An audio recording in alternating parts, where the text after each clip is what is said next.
Muy buenas con todos, mi nombre es Diego Deza y en esta oportunidad voy a hablarles sobre el escritor arequipeño Osvaldo Reynoso. Bien, claramente Reynoso nace en Arequipa en el año 1931 y va a fallecer en la ciudad de Lima en el año 2016.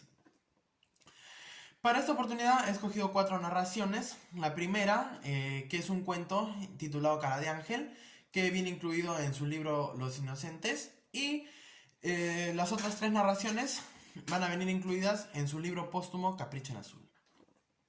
Bien, empecemos hablando sobre el cuento Cara de Ángel.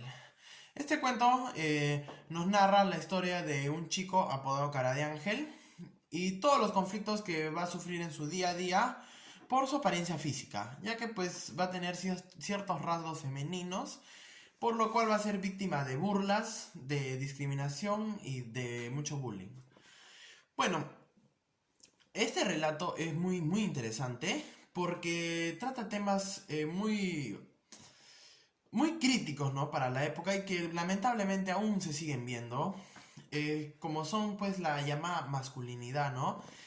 Y cómo es que se perciben los jóvenes, ¿no? Cómo es que se perciben los jóvenes y cómo el no ser masculino es tema de burla, de críticas, de bullying y sobre todo cómo es que pues este tipo de comportamientos llegan a acomplejar a la persona, ¿no? Que claramente la persona no tiene la culpa, pero las demás personas hacen que sienta culpa por sus rasgos o por cómo es, ¿no? Por cómo se expresa, por cómo es su personalidad. Y bueno, este complejo se va a evidenciar en los pensamientos que va a tener Cara de Ángel. Que pues él va a decir, no, que si me vieran con Gilda, todo lo que le hice, cómo la toqué, ¿no? Y llega inclusive a aceptar, ¿no? Ese concepto de masculinidad.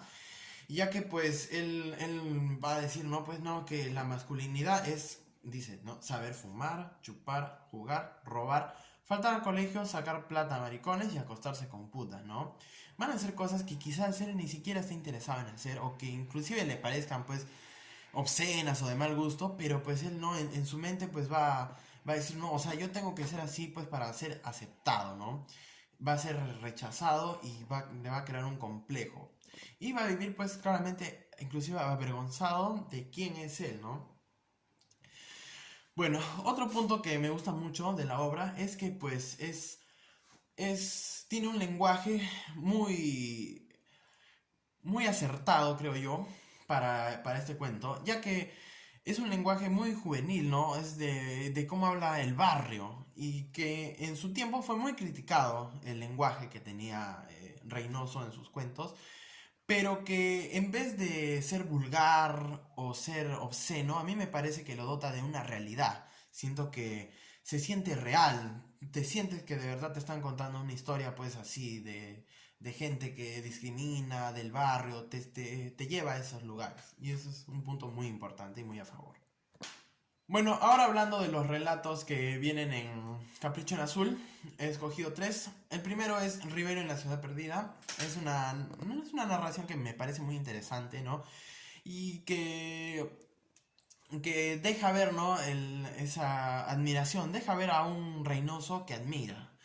Bueno, esta narración se trata sobre una anécdota muy curiosa, ¿no? Es que Reynoso se encuentra pues con Julio Ramón Ribeiro, el famoso escritor de cuentos, y pues que lo invita a pasar el rato, a tomar unas cervezas y pues acaban en un guarique, ¿no? Bebiendo pues hasta el día siguiente.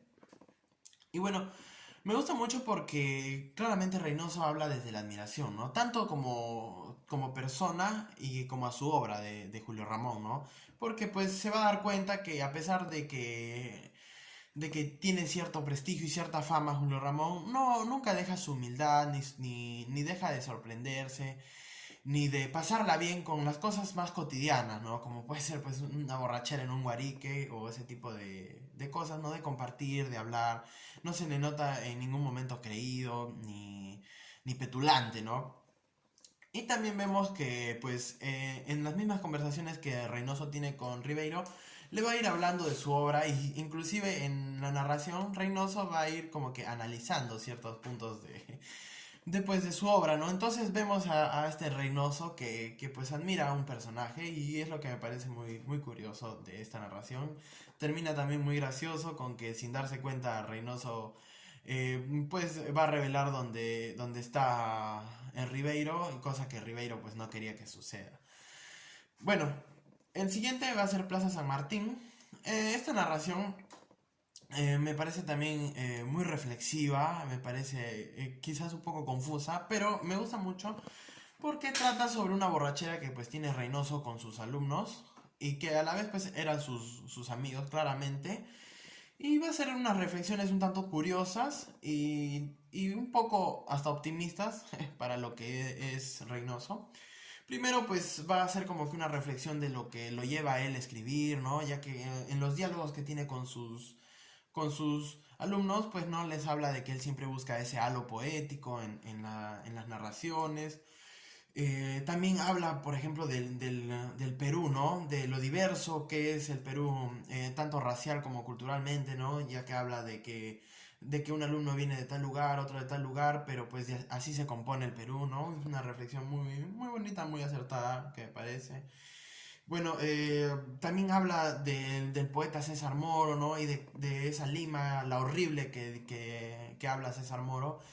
Y que pues Reynoso nos dice pues que si la viera así en silencio en una madrugada no le parecería tan horrible a César Moro. Bueno, dándonos a entender pues no que la ciudad no es la horrible, sino es la gente la que hace horrible o la que es horrible. Bueno, y la última narración es Gloria in Excelsis. Es una narración muy potente, muy poderosa, ¿no? Muy personal, a mí me parece. Que no debe ser tomada en un sentido muy literal, ¿no? O sea, no, claramente Reynoso no ha ido a una iglesia a masturbarse, ¿no? Pienso que debe ser analizada de una forma más metafórica, porque siento que es una especie de crítica al arte, ¿no? Más que a la iglesia, porque mucha gente podría pensar que es una crítica a la iglesia y a ese tipo de cosas, y a la religiosidad, pero no, me parece que es más que todo una crítica al arte y a las personas en sí, ¿no? Y a los consumidores de arte, porque siento que lo cuestiona desde que el arte suele ser muy conservador, ¿no? Muy tradicionalista, muy decoroso, detallado y cuidadoso. Y que para él no debe ser así. Esto lo refleja, me parece a mí, en Malté. Siento que Malté es como que esa especie de energía creadora, inspiradora, ¿no? Para Reynoso y que pues la masturbación, pensando en Malté claramente, es como que esa liberación de todos esos pensamientos, ¿no? De toda esa creación que él tiene acá, eso lo libera, ¿no? Y que pues claramente no es para esa gente conservadora, ni esa gente cucufata, ¿no? Nos hace como que ver que la, el arte es toda esa mezcla pues de sensaciones, ¿no? De pasiones, de belleza, y que dentro del arte también está romper con lo canónico, que puede ser el arte, ¿no? Y en este caso la literatura. Bueno, en conclusión, me parece que Capricho en Azul es una obra muy personal, ¿no? Es una obra muy personal en el que vemos, ¿no? Todo este tipo de reflexiones, vemos a un Reynoso más íntimo, ¿no? Conocemos a alguien, pues, desde sus pensamientos y desde sus reflexiones.